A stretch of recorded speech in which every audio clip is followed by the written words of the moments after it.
gusta la historia bélica? ¿Quieres ser parte de nuestra vieja guardia? Pues recuerda que también puedes escucharnos en formato audio podcast siempre que quieras desde la web o la app iVoox. Es gratis y ahí tenemos alojados más de 1000 episodios que se publican por lo menos una semana antes que aquí. Puedes acceder a través del enlace en la descripción del audio o desde el primer comentario fijado. Te esperamos.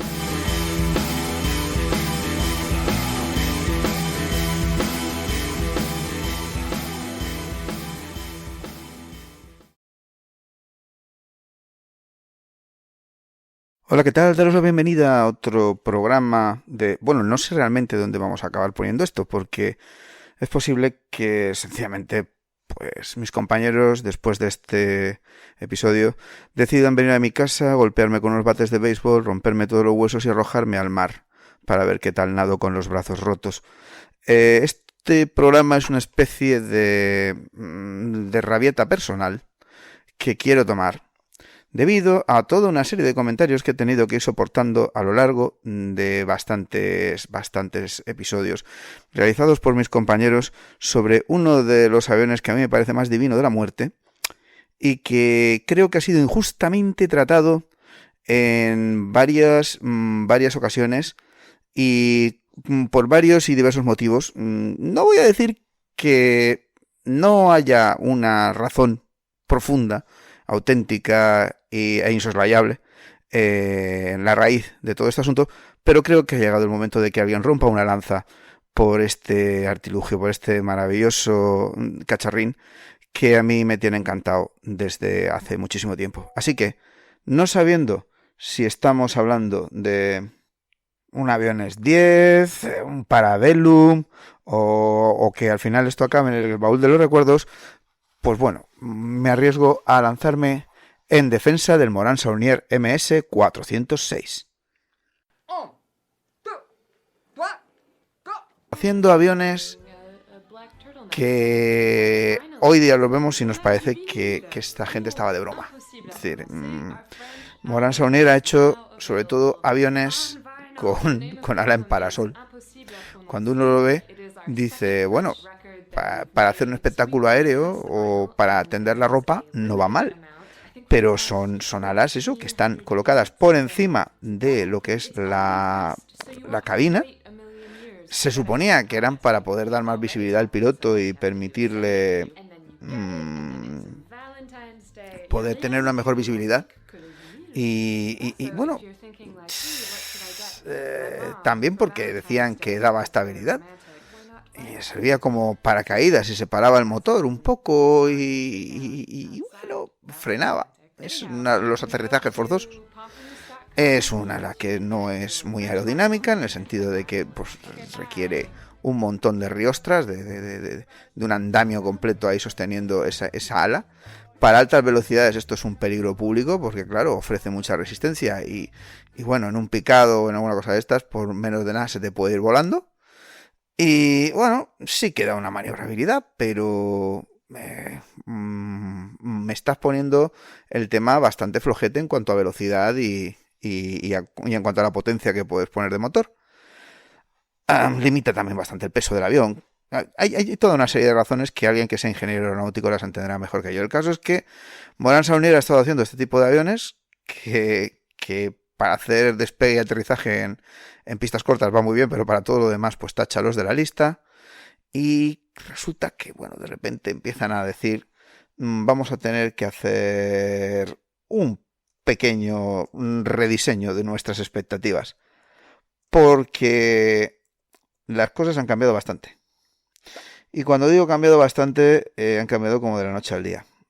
Resulta que ya los nuevos diseños aeronáuticos que han ido apareciendo en otras potencias mundiales y ya empiezan a apuntar a lo que va a ser el futuro. Se están empezando a fabricar grandes cantidades de aviones con estructura metálica. Se están empezando también a separar cazas pesados de cazas ligeros, de interceptores. Y un detalle muy importante, ya todo el mundo está haciendo aviones con los trenes de aterrizaje retráctiles, la cabina cerrada y el ala baja. exactamente lo contrario que Morán Saunier ha estado haciendo hasta ahora, que ha estado haciendo trenes de aterrizaje fijos, cabinas abiertas y a lámpara sol. Así que esta gente tiene que repensar todo, ya hemos dicho. Se publica una especificación por parte de la Medeler que quiere hacer una especie de plica. Ofrece el servicio técnico de aeronáutica el programa C1. Hasta entonces, lo que había sido la modernización del ejército del aire francés habían sido pues los de Watan D500, que son unos aviones que son los primeros que van a usar con ala baja, que tiene una pinta bastante extraña. Son como muy de los años 30, parece que es el avión que pilotaría Flash Gordon. O sea, es una cosa que yo recomiendo verlo porque de verdad que se queda muy, muy, muy curioso. Solamente con la forma que tienen de poner las riostras en el carenado de las ruedas. O sea, las ruedas tienen alrededor un carenado que eso parece que lo haya diseñado John Travolta para el relámpago de Brillantina. Una cosa increíble. Y luego, pues eso va al avión mediante unos largueros, unas riostras, que eso es una maravilla. Que parece que lo hayan hecho así con palillitos, alguien que esté haciendo un bricomanía o algo así. Y bueno, pues las hendiduras para el ventilador del motor, ya digo, no tiene desperdicio, es un avión muy bonito. Aquí nos quisieron traer alguno para nuestra guerra en civil. Llegó la versión 510, si no recuerdo mal, la 500 y la 510, pero sin armamento y aquello pues fue un poco como raro. Pero bueno, ahí estaba. El caso es que también contaban con un pequeño avión de transición, del que también vienen unos cuantos aquí a España, el Loag 46, que tenía un motor radial enorme y una ala de gaviota que salía parecida a lo que tenían los PZL P7 y P11 polacos. Eso yo no sé realmente por dónde coger ese avión, pero es bonito, es bonito. Tiene un aspecto así como muy dinámico y alegre, es airoso, como diríamos. Pues este par de avioncitos había hecho sus pinitos, había demostrado por la importancia de aumentar la potencia de los motores, había puesto de relieve los problemas que daban algunos tipos de plantas motrices, porque claro, el Loag 46 usaba un motor radial, como hemos dicho ya, que eso es, como ha explicado un montón de veces Dani, tiene la ventaja de que puedes poner motores más potentes.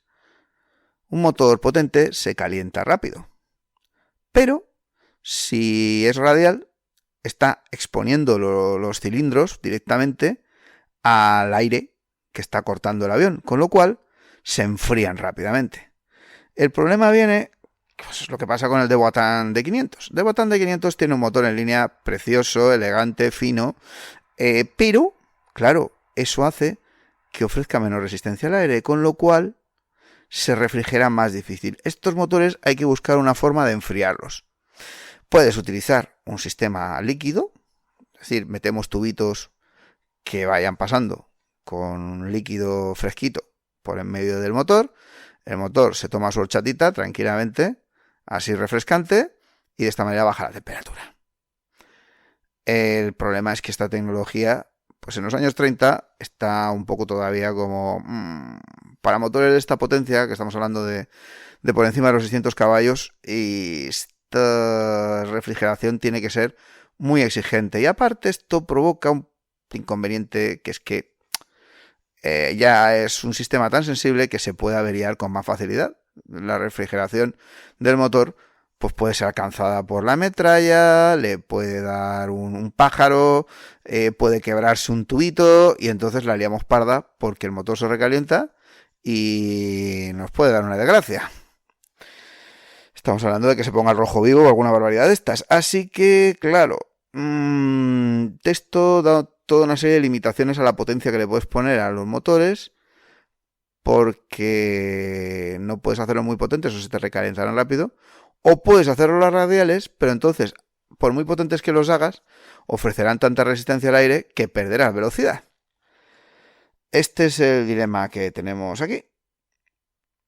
El caso es que ya decimos, el 13 de julio de 1934 se publica la petición C1 para sustituir tanto al Loire 46 como al Dewoatan de 500.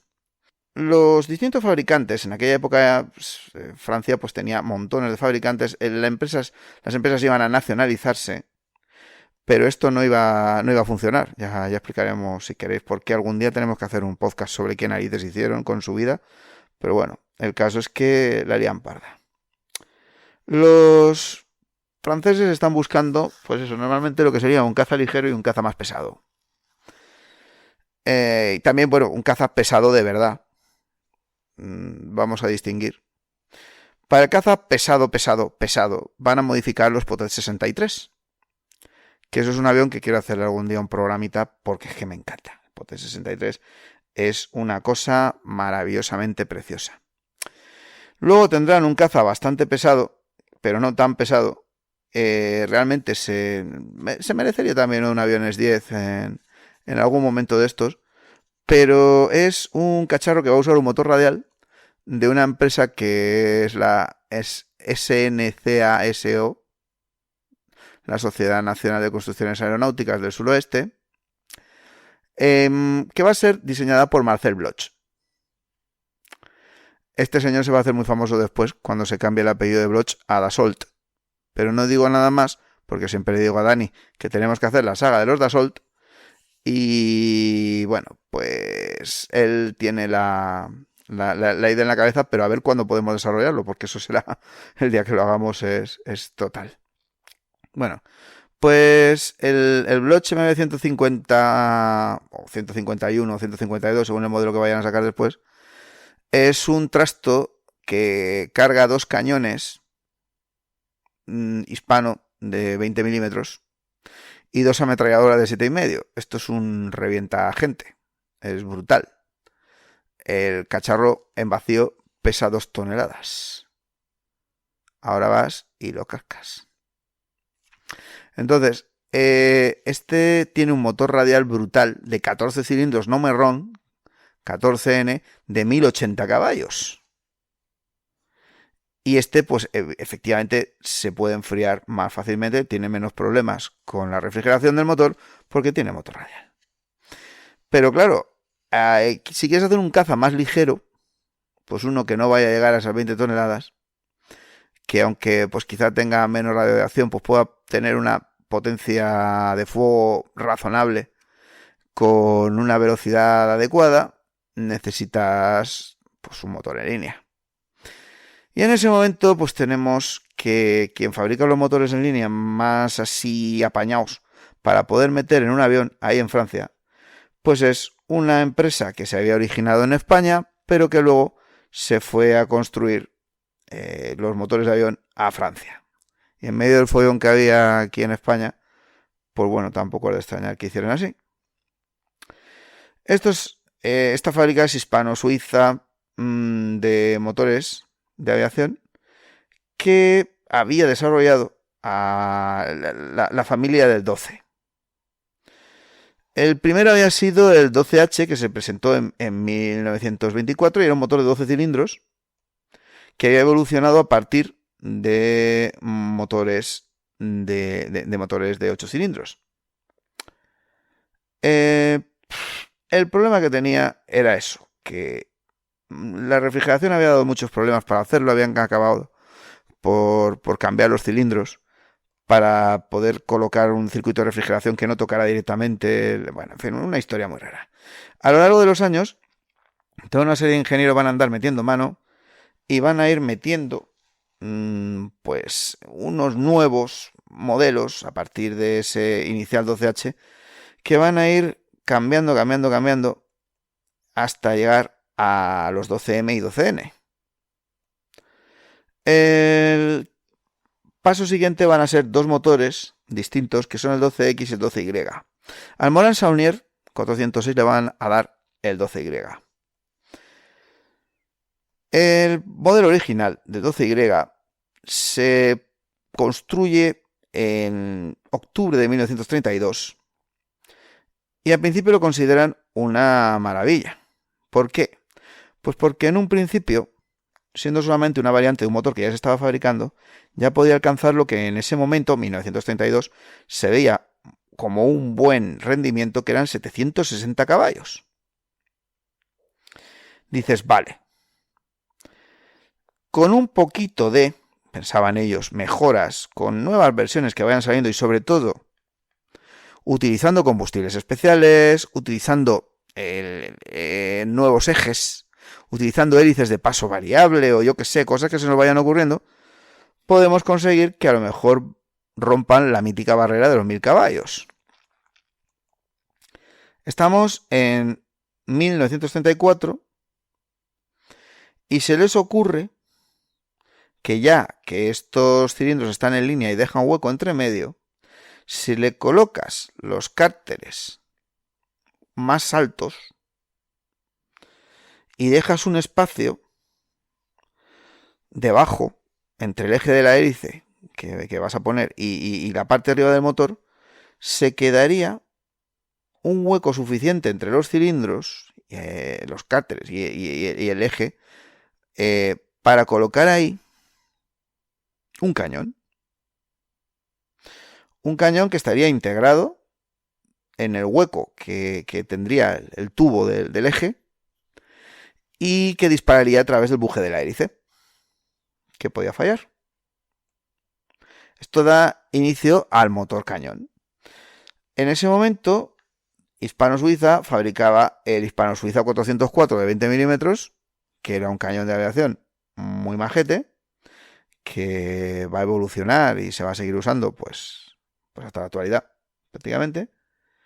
Y de esta manera, a partir de 1935 ya tenemos un motor que puede ir en un avión y que puede servir de albergue a un cañón de 20 milímetros.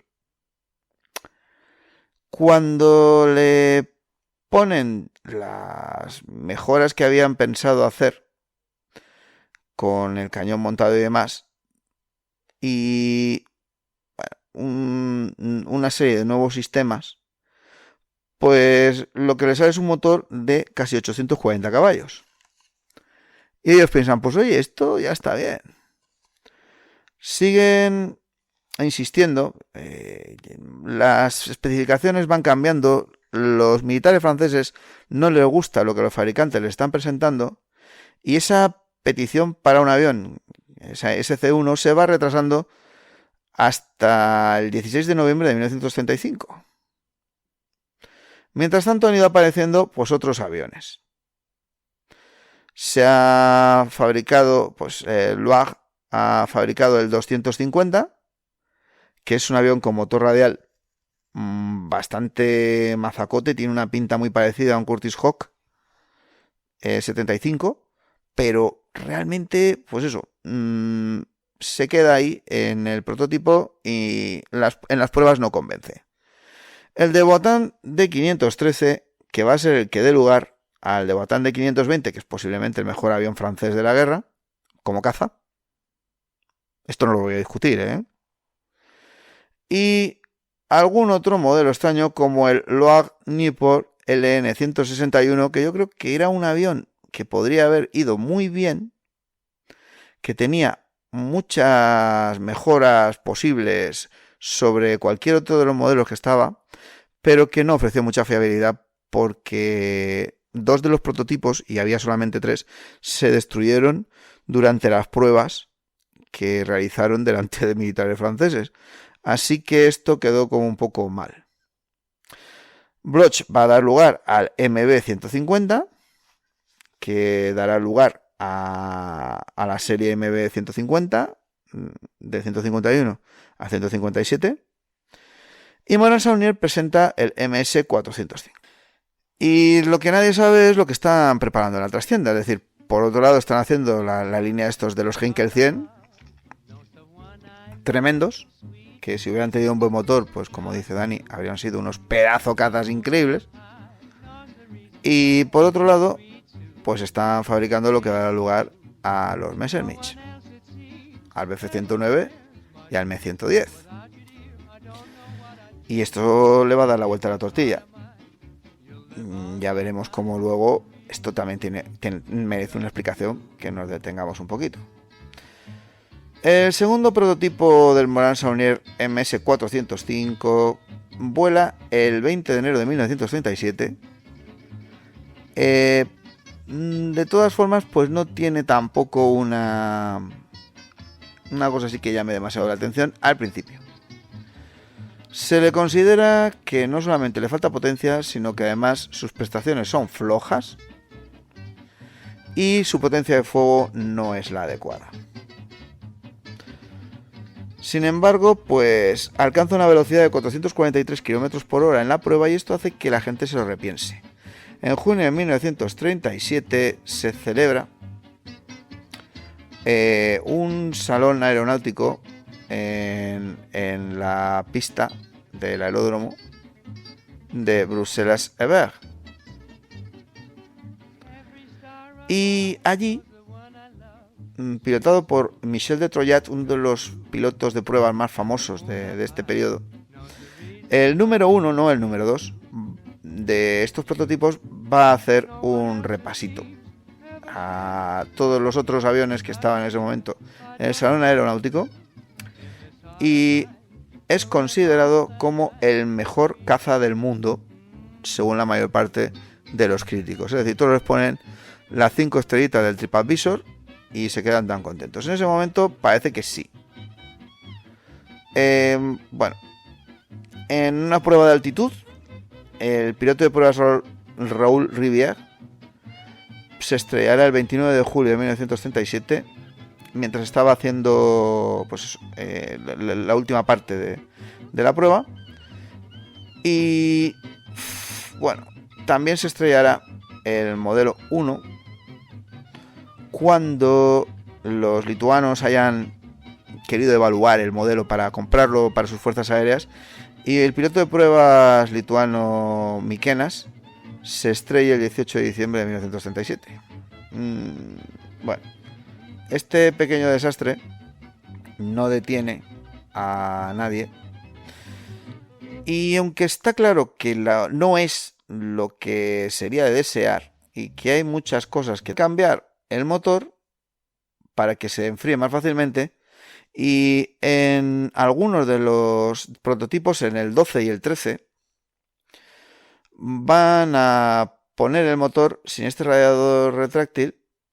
Los suizos van a hacer una especie de vistazo interesado y de aquí va a salir el modelo Morane-Saulnier 406H, que es el que se va a vender a Suiza. Y Suiza tendrá varios de estos durante bastantes años. Se vuelve a hacer un contrato del 327-7 en abril de 1937 encargando 35 Morane-Saulnier MS-405 todavía. En principio estos son solamente para instruir a los pilotos que tendrán que volar el modelo definitivo que salga más tarde. Visto que se está acabando el tiempo porque la Luftwaffe cada vez tiene más mala leche y va haciendo desfiles aéreos más intensos y ya se ha visto que en España los Messerschmitt Bf 109 A, B y C están empezando a ser bastante problemáticos para la mayor parte de aviones modernos de la época. Bueno, digamos que la gente empieza a plantearse que igual se nos está acabando el tiempo. Con lo cual, ya estamos en 1938 y a principios de año firman un contrato múltiple. Ya se han nacionalizado las empresas para maximizar la producción de aviones y se reparte la producción entre ellas para que sea más eficaz, en teoría. El resultado, pues como ya hemos comentado alguna vez, no fue muy útil, pero ya haremos algún programa particular sobre esto porque es que de verdad es digno de análisis. Bueno, digamos que el contrato 1959-8 especifica que se entregarían 905 aviones, así por las buenas, cuando todavía no está ni terminado de hacer del todo, que serán construidos por la SNCAC o Société Nationale des Constructions Aéronautiques du Centre, o sea, la que construye en el centro del país. El fuselaje lo construirá la Société Nationale des Constructions Aéronautiques de l'Ouest, o SNCAO, y la cola será la responsabilidad de la Société Nationale des Constructions Aeronautiques du Midi. ¿Qué es lo que pasa? Este sistema de repartir así la construcción, utilizando todavía técnicas que no están optimizadas para la producción en masa, el fuselaje está hecho con, bueno, cuatro, es un poco más parecido al Hurricane que otra cosa. Son 4 largueros, pero en lugar de ser de madera, como era el Hurricane, son 4 largueros de duraluminio, hechos a tubos. Luego, todo esto tenía un travesaño que cruzaba por la parte delantera y ahí era rígido, pero en la parte trasera daba una cierta flexibilidad. Se había cubierto la parte delantera del fuselaje con láminas metálicas, la parte trasera no, era de tela. Y bueno, el resto de la estructura se sostenía mediante unas cuadernas en la parte delantera y luego travesaños y montantes de todo tipo en la parte trasera. Es decir, por delante era un avión muy moderno, por detrás era el típico avión de la Primera Guerra Mundial. Mucho del trabajo de volver a ensamblar, pues la cola se hace en un sitio, el fuselaje se hace en otro, el motor es hispano-suiza, se hace en otro sitio diferente. Y luego, pues yo qué sé, vamos pegando unas cosas y otras. Al final era agotador fabricarlo. Un BF-109 Emilio, un E, que a mí me dirán lo que quieran, pero eso es una maravilla, se construía en 4.500 horas. El Morane Saulnier en 16.000. ¿Vale? De esta manera, pues pasamos un año entero prácticamente hasta que estos aviones entran en servicio y ya estamos pues a principios de 1939 cuando se despliegan. La mayor parte de estos aviones, si bien luego cuando estamos mirando en las especificaciones técnicas de la empresa te dicen 485 km por hora, parece que los pilotos nunca pasaron con él, y así lo declaran en las distintas pruebas, de 465 km por hora. Con lo cual todo el mundo dice, es que eran muy lentos. Dice, vale, sí, no te digo que no. Son muy lentos. 465 km por hora es muy lento. En parte, ¿por qué se debe esto? Bueno, no solamente es la potencia del motor la que tiene el problema y el asunto del trasto del radiador retráctil, es que hay más cosas por en medio. Han intentado hacer pues una cosa extraña, que es una especie de mixto de madera contrachapada que tiene un recubrimiento metálico con una lámina fina de pues aluminio o duraluminio, a veces se pone cobre, metales ligeros, ¿no? La madera contrachapada es de este árbol africano del ocume, y fabricar esto, si es a nivel industrial, vale si se hace para producción en serie, pero esto es un poco pesado para fabricar así a pocos y luego ensamblarlo en otra estructura. El ala, además, pues eso, estaba dividida. Había una parte que tiene largueros de tubos de acero inoxidable metidos por el interior y luego hay otra parte que no. Se intentó aligerar todavía más la estructura para en la parte más delgada del ala que no necesitara estos tubos. Bueno, pues en fin. El caso es que es un avión que tiene bastantes problemas también con el tema de la motorización, como hemos dicho, con el tema de la fabricación, como hemos visto, y esta estructura pues da problemitas porque por menor de nada ofrece mucha resistencia y le resta velocidad. ¿Qué más problemas pues podemos tener? Bueno, el armamento se mejora enormemente. El cañón es una pasada. Este hispano-suiza de 20 milímetros está genial. Y aparte se le coloca una ametralladora Mac 34, un calibre de 7,5 en cada ala. El caso es que es una ametralladora que dispara bastante rápido, para 1200 disparos por minuto y tiene 2. Mientras que el cañón pues tiene unos 650 disparos por minuto con un proyectil que puede tener alto explosivo de 20 por 110 milímetros. La cantidad de proyectiles que tenía podía albergar 60 proyectiles en el cargador del cañón. Podía disparar durante 5 segundos. O sea, la ráfaga de 5 segundos y se le acababa, como solía ser común en aquella época. Las ametralladoras tenían en cambio 15 segundos de disparo con un total de 600 proyectiles colocados en unas 300 balas por cada arma. Con esto y un bizcocho, pues nos vamos a por más cosas. Realmente el asiento estaba la mar de bien preparado, era muy cómodo. El salpicadero era muy intuitivo, tenía los instrumentos separados por su función.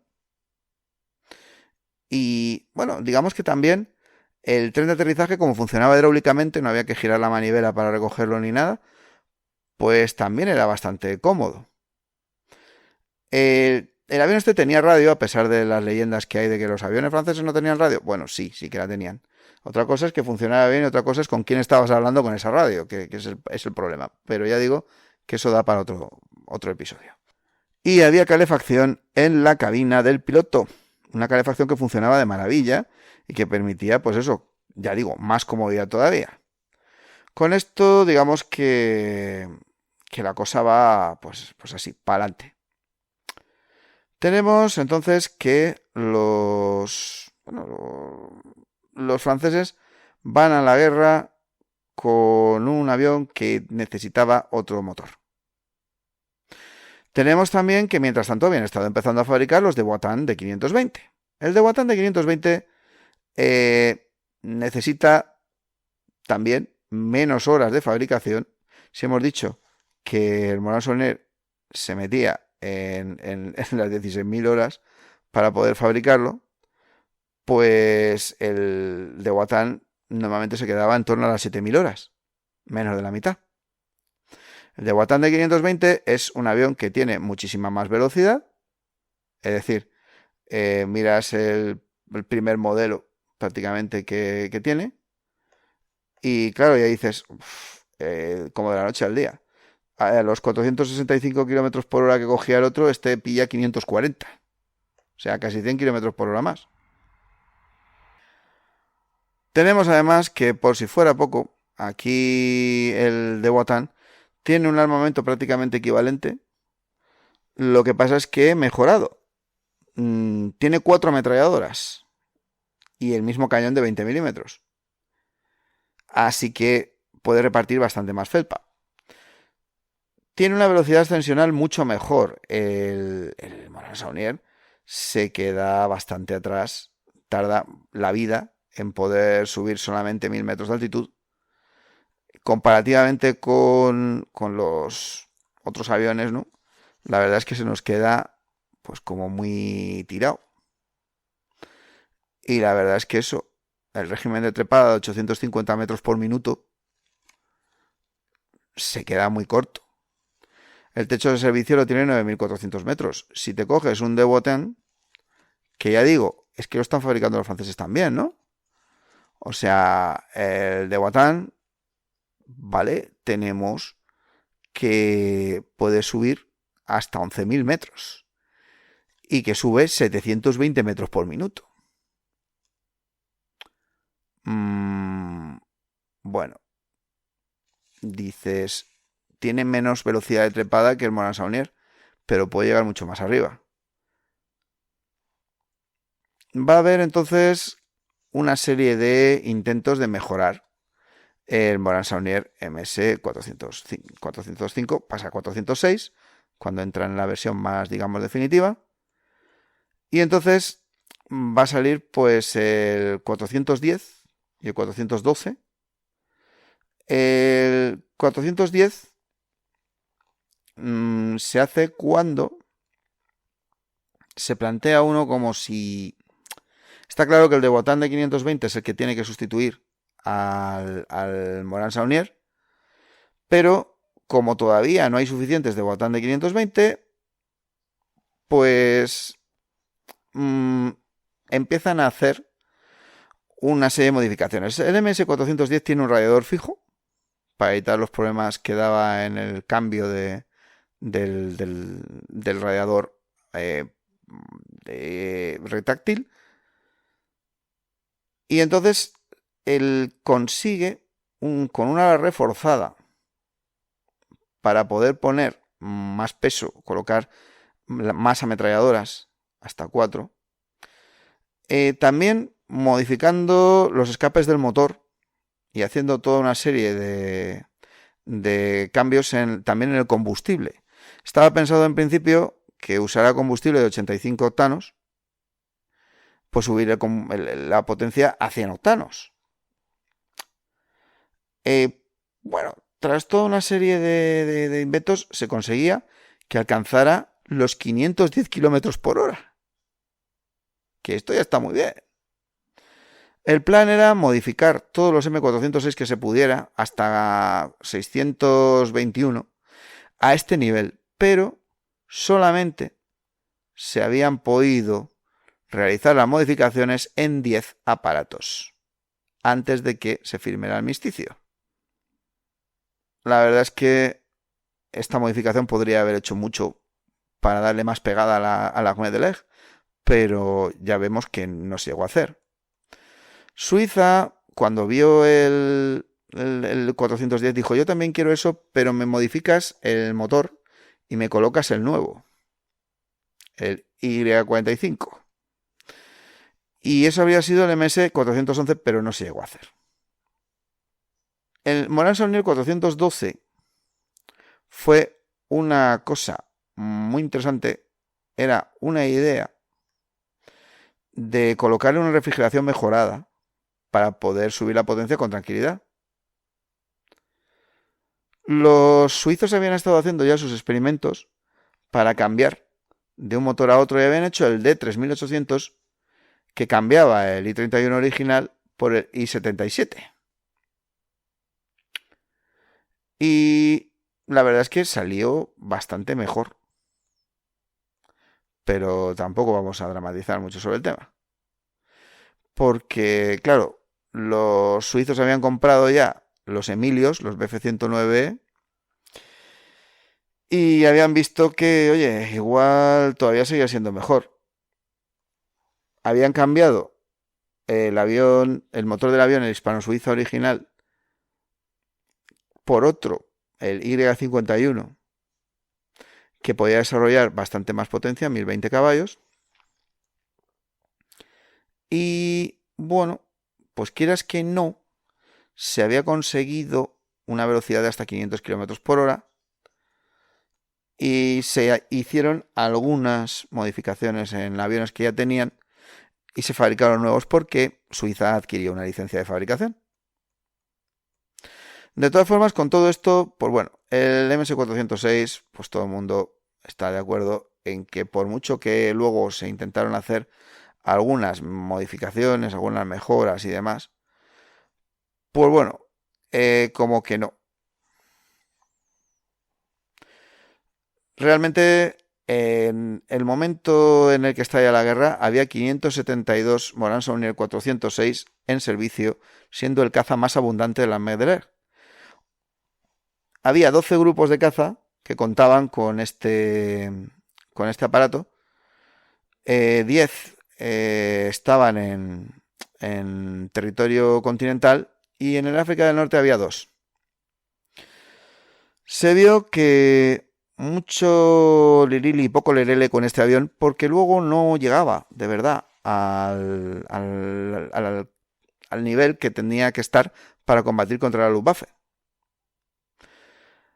El caso es que los Los franceses pronto prefirieron los Curtiss Hawk H-75. El Bf-109 le robaba la cartera como quería. Y claro, aquí todo esto dio lugar a una desesperada carrera para conseguir fabricar suficientes de Wotan de 520 para que estuviera en servicio a tiempo.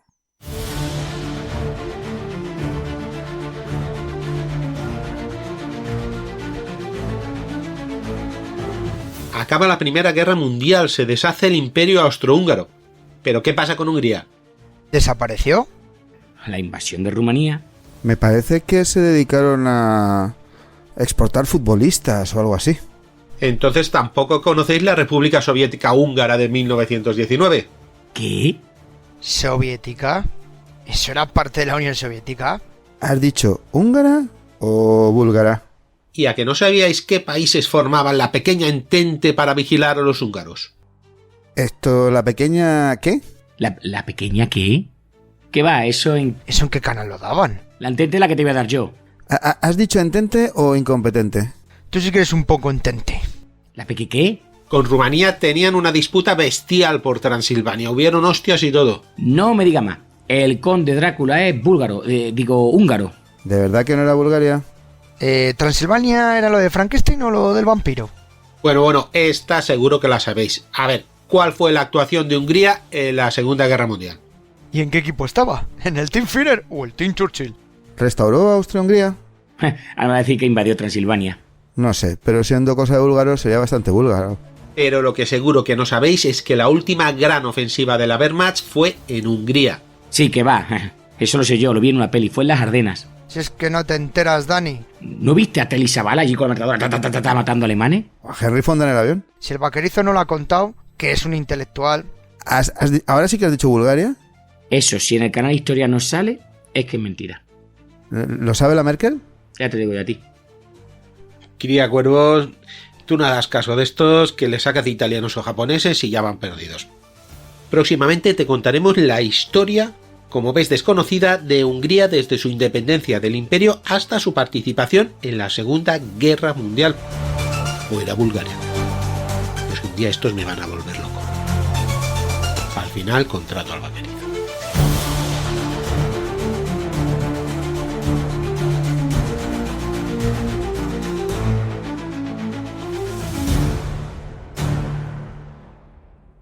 Los aviones Mona-Saunier se hicieron famosos porque no eran capaces de alcanzar a los bombarderos alemanes. Muchas veces hubo quejas de que los bombarderos alemanes se les escapaban sin que ellos pudieran alcanzarlos. Y esto pues realmente era muy mosqueante. Ya cuando tenían que pelear contra algunos aviones del tipo del Bf-110, del M-110 o del Bf-109, pues ya ni hablamos. Obviamente estamos hablando de categorías muy distintas. ¿Qué es lo que ocurre? Pues que bueno, que este avión poco a poco se va viendo superado, y va acumulando una cantidad de bajas brutales. De todas formas, los pilotos franceses no carecen de valor en absoluto ni de habilidad y se lanzan a la batalla de una manera totalmente salvaje, enfrentándose en condiciones desesperadas. Los distintos grupos de caza que van siendo lanzados a la vorágine, pues se van encontrando con todo tipo de inconvenientes de los que ya hemos comentado. Aparte de muchos fallos mecánicos, los alemanes se ceban en ellos, los acribillan a lo bestia y los machacan. Regresan los que regresan enormemente dañados. Los grupos de caza también van anotando victorias y al final se cuenta en general, así y más o menos aceptado, que este modelo consiguió 191 victorias que se puedan confirmar, 89 no confirmadas, y en combate se perdieron 150. Aunque en realidad las bajas abarcan otros 300 más. Bueno, esto es una burrada. Estos aviones, cuando llega la rendición, en gran cantidad van pasando a otros países. Turquía ya había comprado bastantes, Finlandia ya había adquirido unos cuantos, Suiza ya hemos dicho que hasta lo fabricaba con licencia, pero ahora, pues por ejemplo, se los van a ceder a países amigos. Los alemanes van a entregar bastantes de ellos pues al Reino de Croacia, van a acabar algunos en Italia, cosas así. Y de todas formas, los franceses de Vichy conservan un gran puñado de ellos, 6 grupos de Bloch del MB-150, 6 grupos de los Hawk 75 y de D-520, y luego un grupo de caza, el 1-7, que estaba formando parte de la guarnición del Líbano, y un escuadrón de caza, el 2-595, con base en Bach Mai, en Tonkin, lo que ahora llamamos Vietnam, pues conservaron los Morane Saulnier 406. También hubo algunos en Madagascar. Y estos van a seguir combatiendo, porque por ejemplo, cuando los japoneses empiezan a provocar incidentes en la frontera de la Indochina francesa, por ejemplo, el famoso incidente de Lanson en septiembre de 1940, pues un Morane Saulnier estaba escoltando un avión Potez 25 para transporte de personalidades de observación y demás.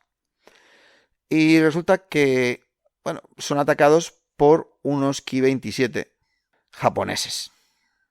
Aunque el Morane Saulnier es gravemente alcanzado y está a punto de estrellarse, el sargento Laboussière, que es quien está a los mandos, consigue derribar uno de los aviones japoneses. Esto se tiene que ocultar porque no se puede hacer público que Japón está molestando a los franceses en Indochina. Ya, si tenemos el problema de todo lo que nos está pasando por el mundo, pues encima provocamos otra guerra. Bueno, cuando los tailandeses invaden, tenemos un podcast sobre el tema en esta santa casa, la Indochina francesa en 1940, pues los franceses consiguen hacer llegar 7 Morane Saulnier nuevos y tras toda una serie de combates en los que pues los franceses van a perder 2 Morane Saulnier, pues este modelo se retira con 4 victorias. Bueno, finalmente todos estos Morane Saulnier se pierden. Los franceses van a tener luego que defender los territorios del mandato de Siria. Es decir, el Líbano y Siria, que están bajo control francés, de la Francia de Vichy, son atacados por los aliados y por los franceses libres. Y se da pie a una de las campañas más curiosas que a mí algún día me gustaría que tratáramos aquí, porque es rara de narices. Los pilotos franceses curiosamente van a tener que combatir contra los Gladiators de la RAF y de la Commonwealth, y van a tener también que combatir contra los Fairy Fulmar. El Fairy Fulmar, posiblemente uno de los aviones más inútiles. Bueno, no digo nada. Los Fairy Fulmar, que son aviones de la Marina, despegantes de portaaviones y demás, pues tienen que combatir contra estos Morane Saulnier, y la verdad es que aquí al final ya sabemos que esta campaña la van a ganar los aliados. En Madagascar los franceses cuentan con alrededor de 18 Morane Saulniers basados en la capital, en Antananarivo,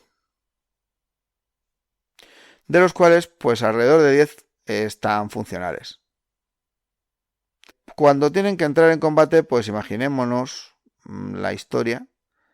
Estos aviones, ya estamos hablando de que se inicia la operación de invasión de Madagascar por parte de las tropas de la Commonwealth en mayo de 1942. Estos aviones, madre mía,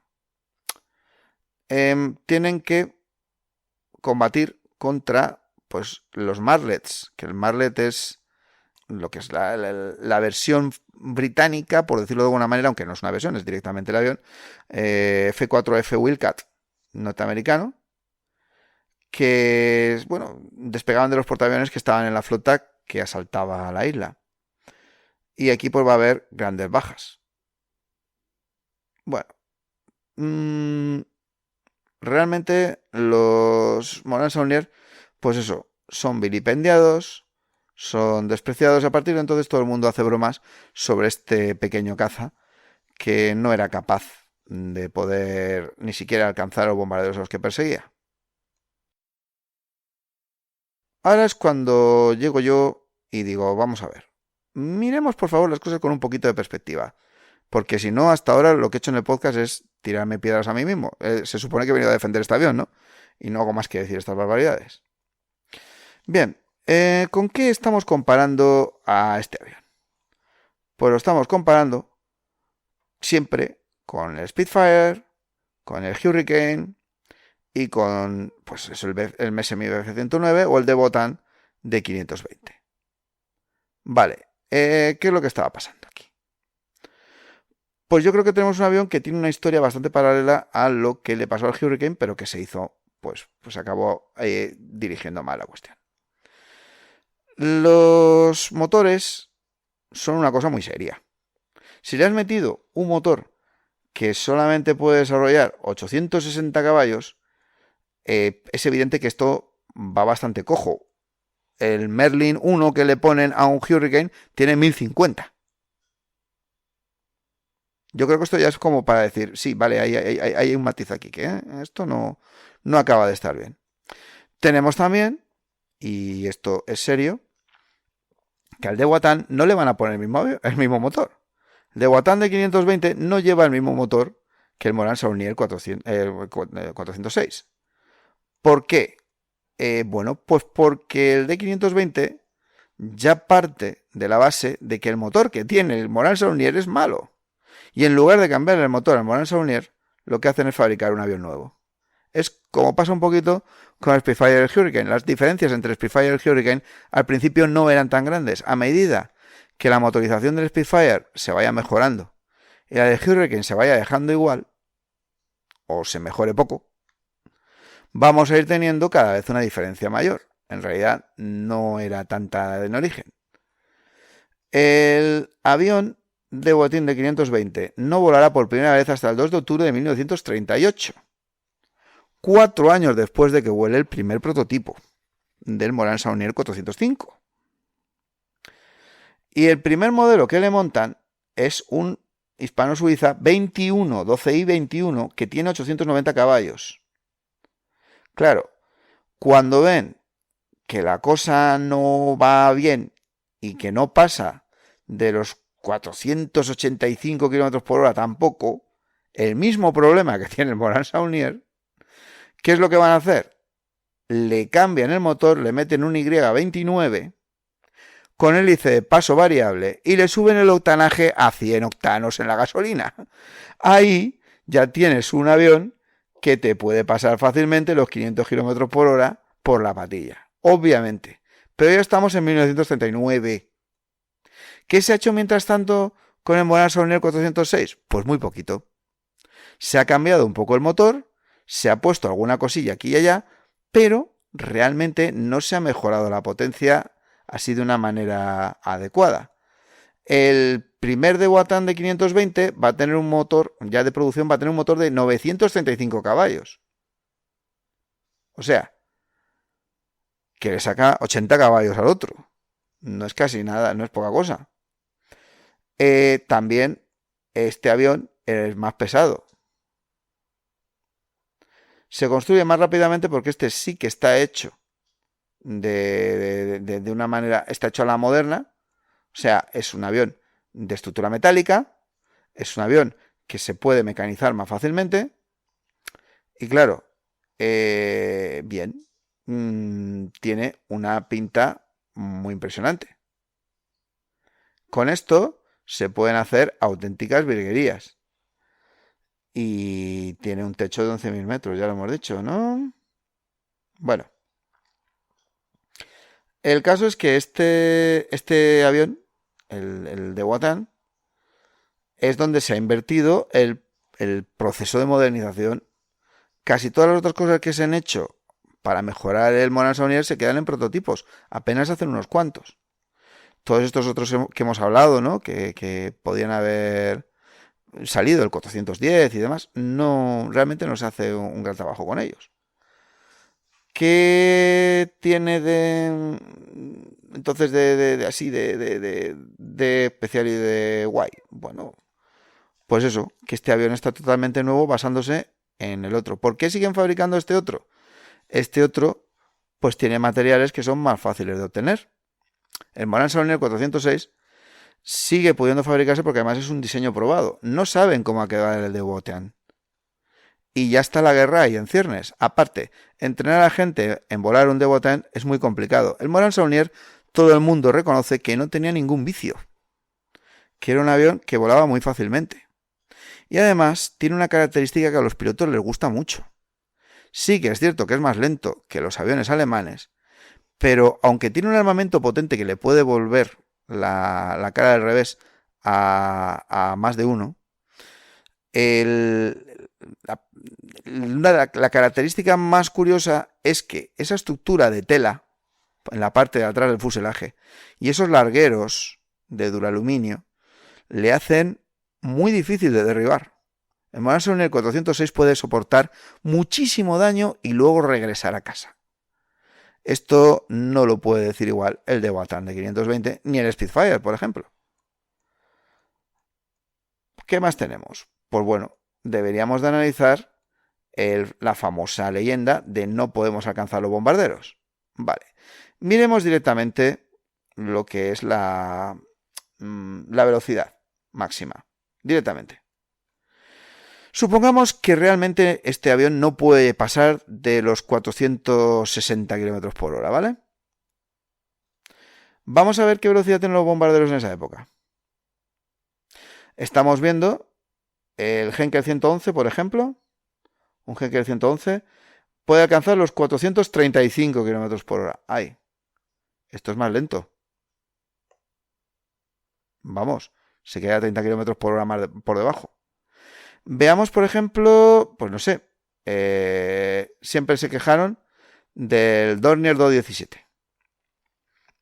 Que el Dornier 217 era el bombardero más lento de los alemanes y ellos no podían alcanzarlo. Vale, pues la velocidad máxima del Dornier 217, y estoy hablando de los modelos que vinieron después, ¿vale? Que se hicieron, por ejemplo, especiales para caza nocturna y demás, pues andaban por los 430 km por hora. Más lentos, siguen siendo más lentos. Si miramos, pues yo qué sé, el Junker Ju-86, ese sí que es un avión que se estaba fabricando en la época en la que se diseñó el Morane Saunier 406. De hecho, los dos tienen su vuelo inaugural casi al mismo tiempo. El primer vuelo del Junker Ju-86 es en 1934, el 4 de noviembre. ¿Qué ocurre con estos aviones? Pues que la velocidad máxima, y ahí donde lo vemos, son 325 km por hora. 130, 140 km por hora menos, más lento que el Morane Saunier MS-406. Bueno, sin embargo, pues ¿por qué viene esta leyenda? Sí que está fundamentada. Al Morane Saunier le costaba mogollón alcanzarlos. ¿Por qué? Pues porque la ventaja que tiene no es tanta. Puede conseguir sacarle 30, 40 km por hora a estos bombarderos, pero siempre le avisan tarde. Y me explico. Los franceses no tienen radar ni un sistema de alerta adecuado, y por lo tanto cuando los Morane Saunier van, los bombarderos ya están lejos. Si el avión hubiera sido más rápido, ¿podría alcanzarlos? Pues es posible que no. Antes de que alcanzaran sus propios aeródromos, los aeródromos alemanes, es posible que no hubieran podido alcanzarles. Pero la historia queda ahí. Es decir, tampoco tenemos que los Spitfire que había con la Bef en ese momento en territorio francés alcanzaran a montones de Heinkel 111 o de Junker Ju-86 o de Dornier 17 y los derribaran. Tampoco hay esa historia. Es decir, los Spitfire tampoco llegaban porque el sistema de alerta fallaba. Que el Junker Ju-86 tuviera un techo mayor que el Morane Saulnier 406 tampoco ayudaba, ¿vale? Digamos también que eso, que tampoco es del todo justo hacer la comparación de un avión diseñado y volado en 1934 que prácticamente no fue mejorado con aviones que son posteriores y que ya tienen todos los errores corregidos, todas las posibilidades de perfeccionamiento añadidas y que, chico, en definitiva, pues han tenido más oportunidades. Así que vamos a ver, por ejemplo, si comparáramos con un avión de la época, pues vamos a ver, cojámonos la velocidad, por ejemplo, de un Curtiss Hawk. La velocidad máxima de ese avión que todos consideran el mejor avión de la campaña francesa, el Model 75, el Curtiss P-36 Hawk, pues bueno, sin muchos alaracas, el modelo original alcanza 480 km por hora de velocidad máxima. Más o menos lo mismo que el Morane Saulnier MS-406. ¿Vale? Si lo comparamos con el Hawker Hurricane, por ejemplo, pues claro, decimos, ostras, el Hawker Hurricane. El Hawker Hurricane 1 pasaba de los 550 km por hora, sí.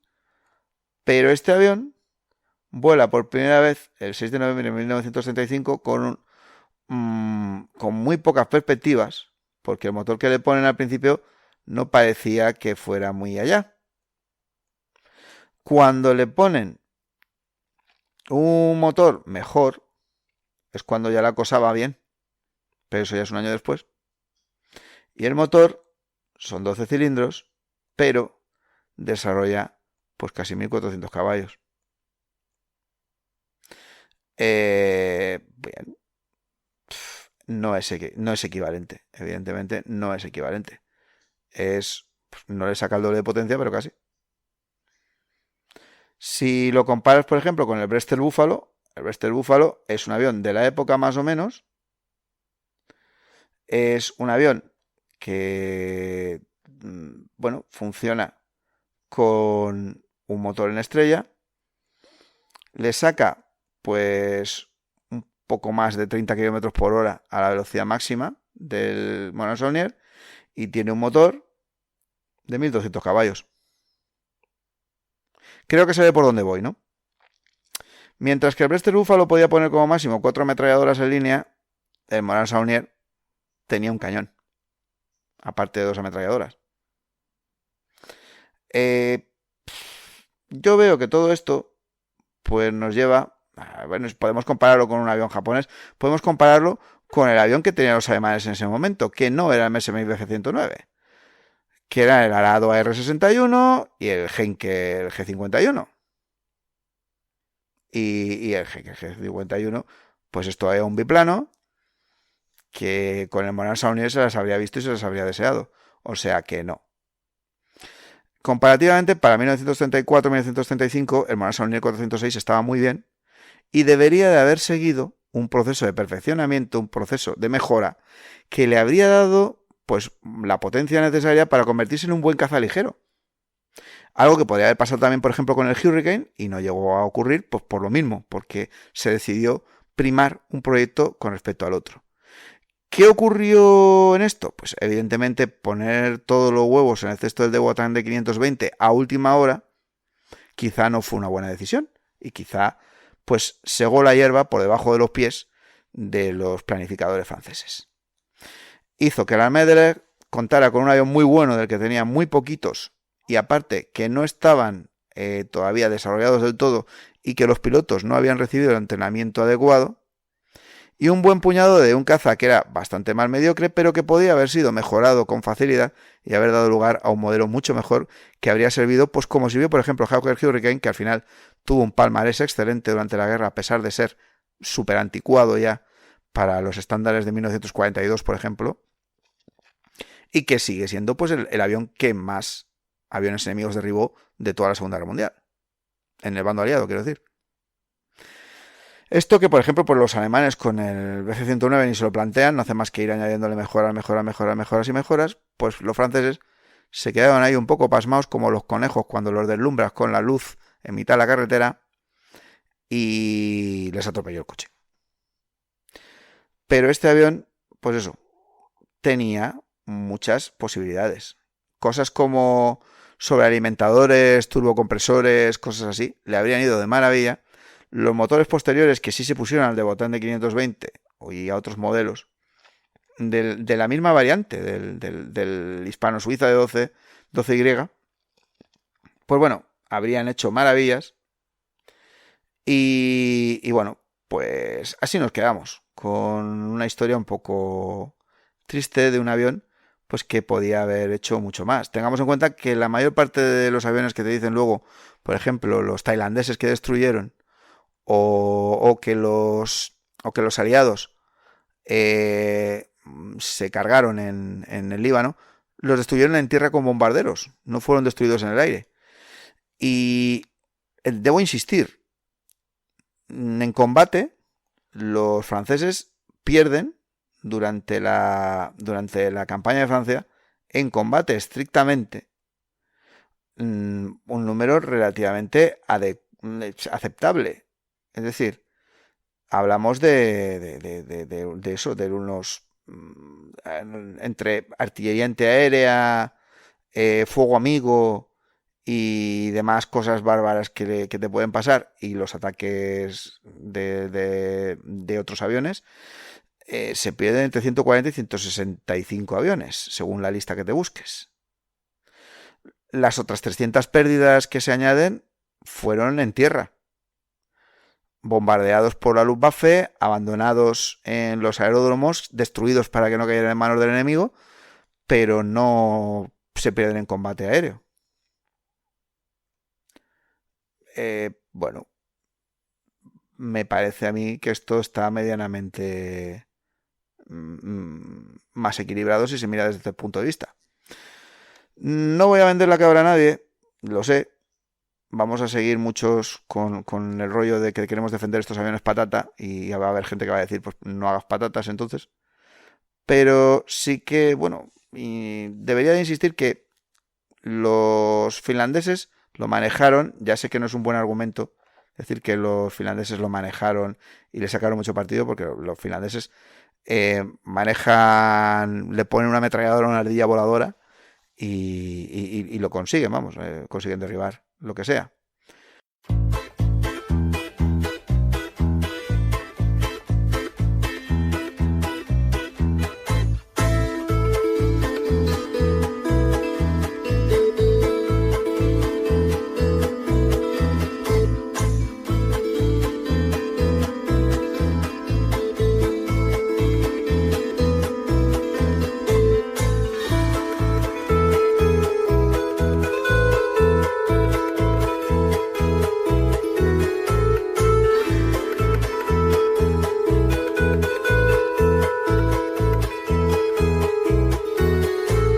Los finlandeses van a manejar los que le llegan de Alemania y los que ya les había vendido Francia antes de la guerra.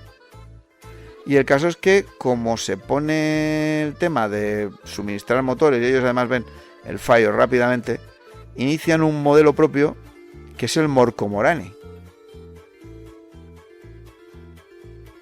¿Qué hacen?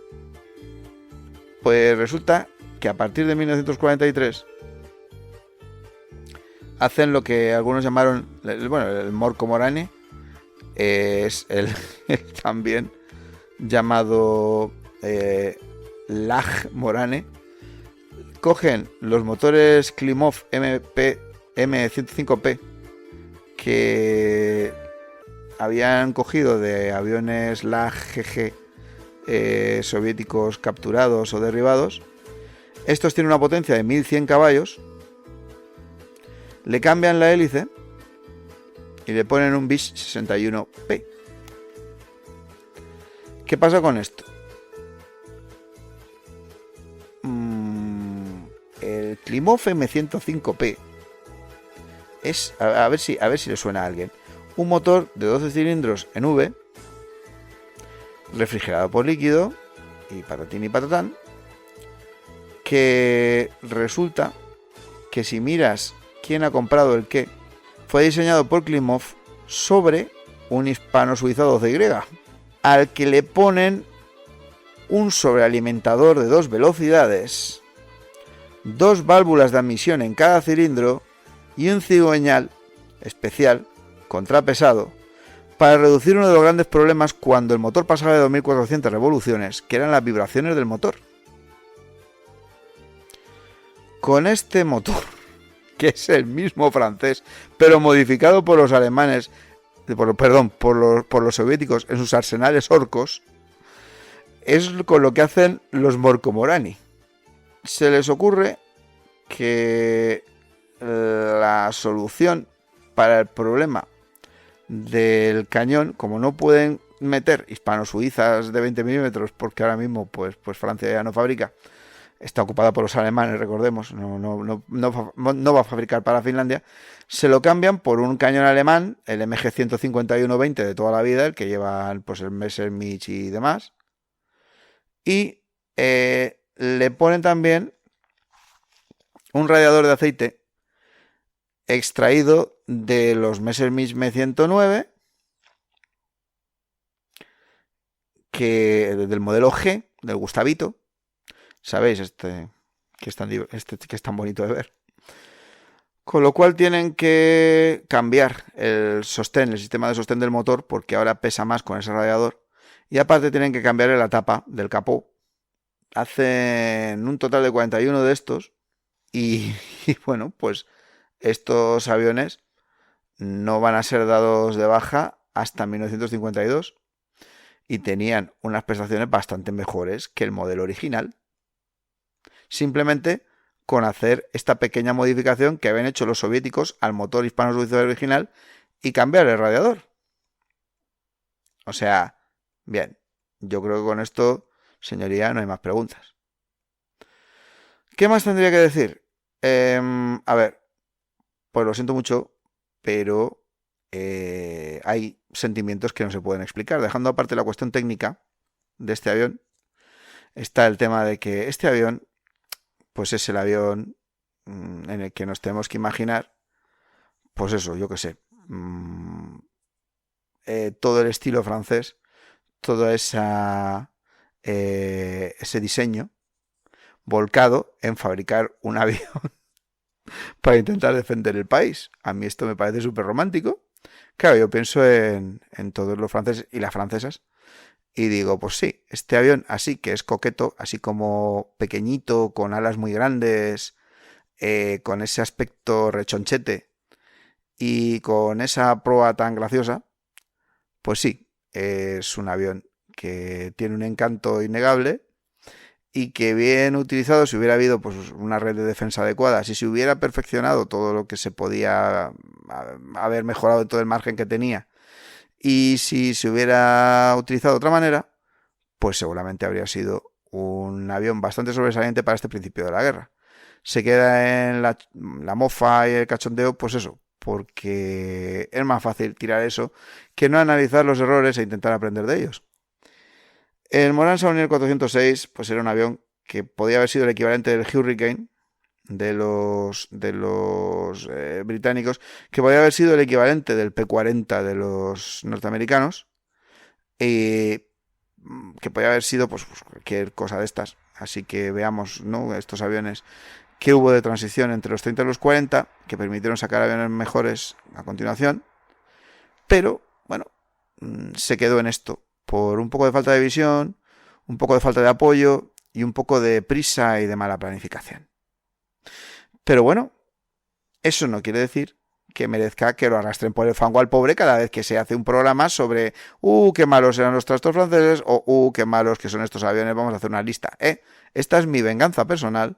Este es el avión que Camille Vargas Arlé, la tanquista del Museo de Saumur, pilotaría. Este es el avión en el que te puedes imaginar a Mónica Bellucci yendo al combate contra los nazis, si hubiera habido ocasión.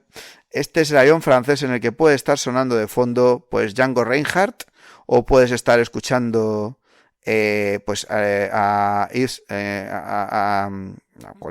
Montand, a cualquier cantante de estos maravillosos de aquella época, mientras se decidía el destino del mundo.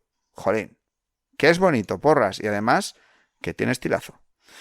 Y no quiero dar más la brasa. Supongo que con esto ya habrá sido más que suficiente para que quien haya podido aguantar hasta aquí esté diciendo: Antonio, estás como una chota, déjate de esas chorradas. Bueno, vale. De todo corazón, que creo que tenía que hacer este programa, y a ello he entregado pues este tiempo. Lo voy a dejar aquí ya. Volveré con más patatas defendibles. Y bueno, pues sencillamente eso. Aquí ha quedado mi despotrique. Pido por favor, pues eso, vuestra clemencia o público. Espero que el programa os haya parecido interesante, os haya resultado gracioso y os haya dado que pensar, pues porque aquí surgen muchísimas otras cuestiones que se podrían tratar en otros programas. Pues eso, espero haber estado a la altura de mi propósito, que era limpiar el buen nombre de este pobre cacharrito. Y bueno, pues hacednos saber vuestra opinión en los comentarios, compartidlo con quien creáis que pueda interesarle. Y bueno, os esperamos en próximos programas de donde sea que haya terminado este programa, si es que finalmente el glorioso amado líder Dani ha decidido que valía la pena escucharlo. Sea donde sea, espero que mis compañeros no me hayan decapitado para entonces y podamos escucharnos en nuevos programas. Hasta entonces, un saludo muy grande.